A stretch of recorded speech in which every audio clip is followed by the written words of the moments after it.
A federal grand jury has handed down a fraud indictment against former Las Vegas City Council member and current Nye County Justice of the Peace, Michele Fiore. The indictment accuses Fiore of collecting money for a statue honoring fallen Las Vegas law enforcement.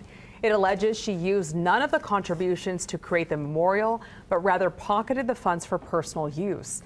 Fiore charged with 4 counts of wire fraud and 1 count of conspiracy to commit wire fraud. If convicted, she faces a maximum 20-year sentence. In a statement to Fox 5, Nye County said the county has no involvement in this legal procedure, including Judge Fiore's standing as a justice of the peace.